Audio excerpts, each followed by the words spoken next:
नमस्कार दोस्तों, राधे राधे। आज की वीडियो ना बहुत ख़ास होने वाली है। आज चातुर्माह का नियम तथा पूजा विधि मैं आप लोगों के साथ शेयर करने वाली हूँ।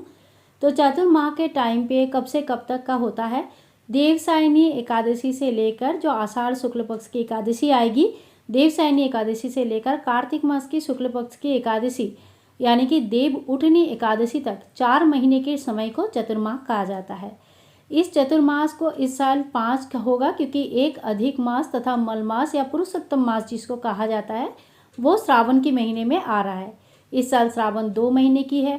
इस बारे में डिटेल्स वीडियो में आप सभी लोगों के साथ शेयर करके रखा है, प्लीज़ एक बार चेक कर सकते हैं।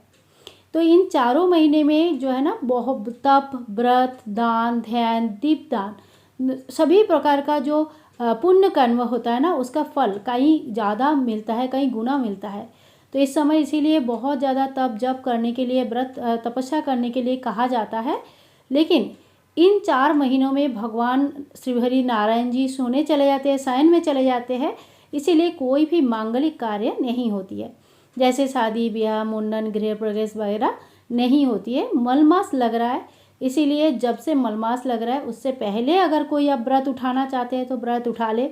सावन के व्रत आप उठा सकते हैं, लेकिन कोई भी सुहागन वाला जो बड़ा व्रत होता है जैसे तीज हो गया या तो फिर किसी भी प्रकार का तीज हो गया या नवरात्रि के व्रत हो गई या तो फिर जो आपका जो भी बड़े व्रत कोई भी आएगा, छठ का व्रत हो गया, जीवित पुत्री का हो गया, कोई भी व्रत मलमास में इस साल नहीं उठाया जाएगा। तो आप चतुर्मास के व्रत के दौरान अपने इष्ट देवता का सुबह सुबह पूजा कर सकते हैं। आप चाहे तो भगवान शिव पार्वती जी की पूजा कर सकते हैं, भगवान नारायण लक्ष्मी जी की पूजा कर सकते हैं, आप बाल गोपाल राधा रानी की पूजा कर सकते हैं, राधा गोविंद की पूजा कर सकते हैं। जो भी आपके इष्ट देव है या देवी है उनकी पूजा चतुर्मास के दौरान विशेष रूप से किया जाता है। मैं अपने छोटे से लड्डू गोपाल जी की पूजा हर साल करती हूँ, इसीलिए मैंने उनका ही पूजा आपको दिखाया है। इसी विधि से, जिस तरह से मैं अभी पूजा कर रही हूँ, इसी विधि से जो है ना आप अपने इष्ट देव की पूजा कर सकते हैं। तो इस तरह से चतुर्माह का व्रत जो है ना आपको शुरू करनी है। एक संकल्प लेके भगवान का पूजा करके, संकल्प लेके आपको पूजा करना है, शुरू करनी है कि भगवान इन 4 महीनों के लिए मैं ये व्रत उठाती हूँ या उठाता हूँ और मुझे आप इतनी शक्ति सामर्थ्य दे, इतनी आप मुझे इतनी पावरफुल बनाए कि मैं आपका ये जो व्रत उठाया है इसको बिना खंडित किए कंप्लीट कर सकूँ। तो आपके मन का जो इच्छा है, किसी वजह से अगर आप व्रत करना चाहते हैं, उस मन की इच्छा को भी भगवान के सामने जाहिर करते हुए आप चतुर्माह का कोई भी व्रत जो है एक भी नियम ले सकते हैं। देखिए चतुर्माह का कई सारे नियम होता है जिसमें से आप 1, 2, 3 कोई भी नियम उठा सकते हैं। तो सबसे पहला नियम जो होता है ना वह है स्नान दान पूजा पाठ के नियम। इस 4 महीने में स्नान दान पूजा पाठ के लिए कहा जाता है, तो जितना हो सके अपना दान कर सकते हैं। प्रतिदिन दान का नियम ले सकते हैं। सुबेरे उठ के सूर्योदय से पहले उठ जाना, स्नान करना तथा सूर्य नारायण को पानी चढ़ाना भी एक नियम के अंदर आता है। 4 महीने तक बहुत लोग एक समय भोजन करते हैं या एक समय अन्न खाते हैं, एक समय फलाहार करते हैं, या बहुत लोग जो है ना खाने पीने के ऊपर भी बहुत ज़्यादा परहेज़ करते हैं। कुछ खाना पीना तो सभी लोगों को मानना चाहिए। जैसे सावन के समय, सावन जो चलेगा उसमें ग्रीन वेजिटेबल्स, हरा पत्ती वाला जो सब्जियां होती है वो नहीं खाना है। भाद्रपद महीने में दही नहीं खाना है। आश्विन के महीने में दूध नहीं पीना है। कार्तिक के महीने में 2 दाल या उड़द दाल या सभी प्रकार का दाल जो होते हैं ना उनको त्याग करना है। भूमि शयन भी इस महीने का स्पेशल एक नियम होता है। तामसिक आहार त्याग करें, किसी भी प्रकार का बासी खाना त्याग करें। इस समय व्रत त्यौहार करते हैं लोग, बड़ी धूमधाम से सावन और चतुर्माह का व्रत निभाते हैं। तो कहते हैं कि भगवान हमारे अंदर रहते हैं। इस समय अगर आप तामसिक आहार, मांस, मदिरा इत्यादि ग्रहण करते हैं तो ये हमें पाप लगाता है, क्योंकि भगवान हमारे अंदर रह के उस खाने को, उस भोजन को ग्रहण करते हैं। तो कोशिश करें इन 4 या 5 महीने के लिए प्याज, लहसुन, मांस, मदिरा त्याग करने के लिए। 4 महीने तक आप चाहे तो बाल दाढ़ी ना काटे, ये सारे व्रत के अंदर ही आता है। आप इनमें से कोई एक व्रत ले सकते हैं। 4 महीने तक बाल दाढ़ी वगैरह नहीं काटना है या तैल मर्दन नहीं करना है, शरीर में तेल नहीं लगाना है या खाने पीने में तेल को छोड़ देना है। तेल छोड़ने का भी 2 नियम होता है, दोनों में से कोई एक आप कर सकते हैं। अगर खाने पीने का बहुत ज़्यादा नियम नहीं ले पाते हैं तो सहज सरल उपाय से कोई भी अपना एक प्रिय चीज़ आप खाने के लिए छोड़ सकते हैं। जिसके जैसे गुड़ छोड़ दिया, या तांबुल खाते हैं, पान वगैरह खाते हैं तो पान छोड़ दिया, कोई दूध पीते हैं तो दूध छोड़ दिया 4 महीने के लिए। कोई एक चीज़ का त्याग करना रहता है, ठीक है। तो देखो बातों बातों में हमारा ठाकुर जी की पूजा भी हो गया, भोग लगा दिया, प्रसाद लगा दिया भगवान को। और भोग प्रसाद लगाने के बाद ही आपको ठाकुर जी को ना बाँसुरी देनी है, थोड़ी सी आरती करना है। और इसी तरह से ना आपको हर रोज़ पूजा करनी है, एक टाइम फिक्स करके आपको पूजा करनी है। कुछ सरल उपाय बताती हूँ, कुछ सरल नियम बताती हूँ इसमें, जो आप इस चतुर्माहीने के टाइम पे ले सकते हैं। तो ये सरल उपाय कुछ इस तरह का है जो कोई भी गृहस्थ, कोई भी आम आदमी भी इस नियम को निभा सकते हैं।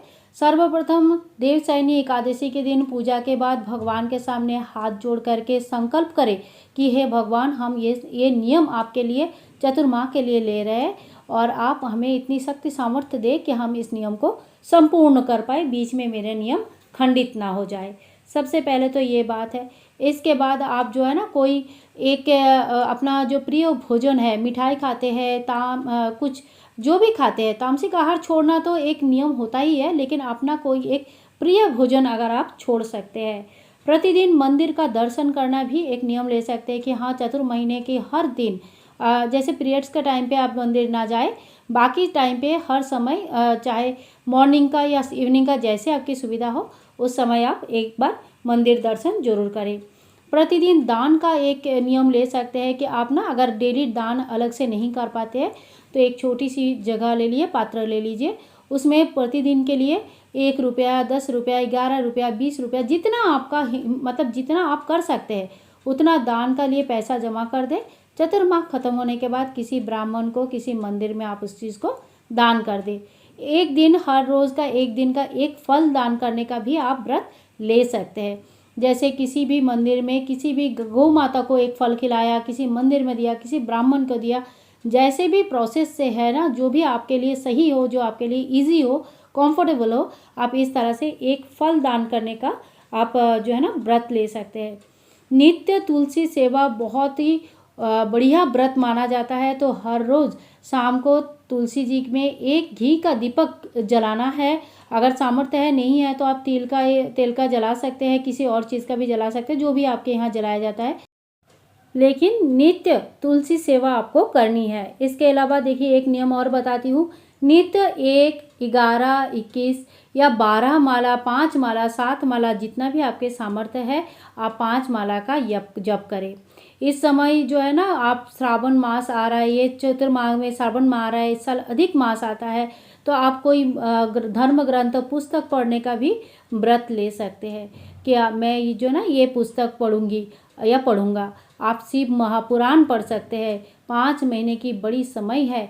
इस समय ना सावन के महीने में वैसे पढ़ के आपको समाप्त करना चाहिए, लेकिन अगर संभव नहीं भी है तो इस चतुर्माह के दौरान आप शिव महापुराण भी पढ़ सकते हैं।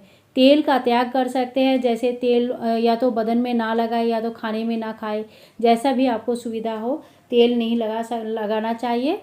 इसके अलावा आप एक योगा के लिए अभ्यास कर सकते हैं। प्रतिदिन मॉर्निंग में आप आधा घंटा, 1 घंटा, 40 मिनट्स, जो भी इतना भी टाइम आप दे पाएंगे, एक योगा प्रैक्टिस जरूर करेंगे। शरीर के लिए बहुत अच्छा होता है। शरीर के लिए किया गया व्रत भी व्रत माना जाता है। तो आप एक योगा का भी अभ्यास कर सकते हैं। नित्य सूर्य भगवान को जल चढ़ाए। जिनका भी संपत्ति मान सम्मान में प्रॉब्लम हो रही है, वो इन चतुर्माह के दौरान नित्य भगवान को जल चढ़ाए।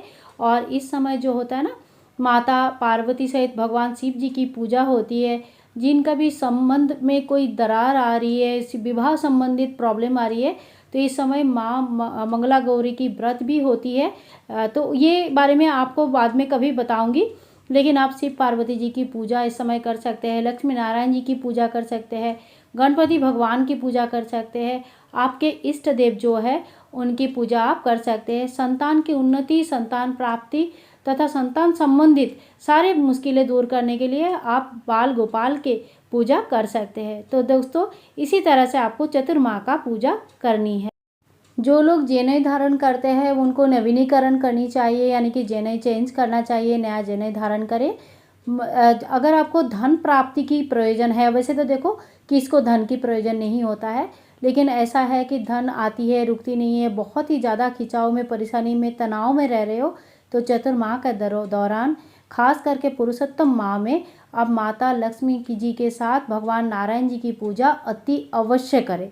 इससे आपको ज़रूर फल मिलेगी। मैं इसके ऊपर डिटेल वीडियो आगे लेके आऊँगी। साथ साथ में इस वीडियो में मैंने आपको दिखाया कि चतुर्माह के टाइम पे आपको कैसे पूजा करनी है, भगवान जी की कैसे पूजा अर्चना सेवा वगैरह आप कर सकते हो।